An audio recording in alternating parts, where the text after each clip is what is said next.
Hello everybody, welcome to this brief little tutorial. This will show us how to use three-dimensional worksheets to perform calculations in Excel. I'm currently looking at my monthly summary payroll worksheet, and what I would like to do is to calculate the totals for each of my employees for the entire month. So to determine the total number of hours that Jane worked, I'm going to use the equal sign, the sum function, an opening parenthesis. I'm going to go over to the week 1 worksheet. I'm going to go to the total number of hours that Jane worked in week 1. Click on the cell to highlight it. And I'm going to hold the shift key and click over to the week 4 worksheet. And if you notice, the sum function is filling in a range week 1 through week 4, the cell J5. Okay? In doing this, on my monthly totals now, if I was to hit the enter key, you're going to see 103 hours, which if you were to manually sum up the hours from each work week that Jane worked, you would end up with 103. Now, as long as all of our employees are sorted in the same order, we can then take this formula and fill it all the way down. Okay, just be careful. Again, this is counting on the fact that Jane, Brenda, Sean, Mark, Laura, and Renee are all in the same sequence on each of those other workbooks. And what I would recommend that you would do is you would lock those so they could not change if you were going to do a 3D workbook range like that. So for gross pay, we can do the same.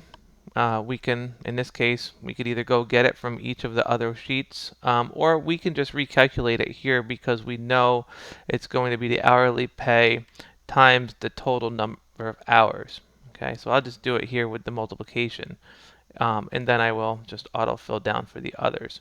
Now, for the federal income taxes and the state income taxes, Social Security, and medical insurance, I don't have the constants on this summary as I did on the individual week. So I'm going to do it again to just go across the range of the different individual sheets. So equals sum, go over to the federal income tax for Jane, which is here, and hold the shift key to week 4 and then hit the enter key. And that'll give me the federal income tax for the entire month for Jane. I'll copy that down across the bottom. For state income tax, I'm going to repeat one more time. So I'll do sum, go back to week 1, hold the shift key, go to week 4, hit the enter key, and autofill down.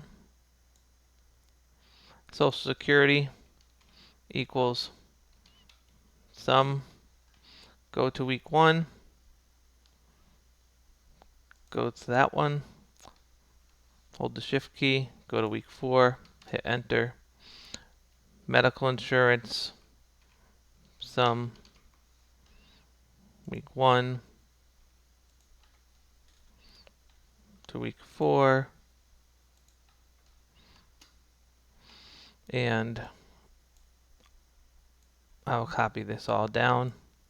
And then for the take-home pay, instead of doing the range this time for the 3D workbooks, I will just do sum. I will do actually the gross pay minus the sum of the deductions as a range. And now we can see their monthly take-home pay after taxes and insurance. Hope you found this helpful. If you have any questions, please do not hesitate. You can reach out to me on my website, professorwolfe.com, or you can put comments below. Thank you.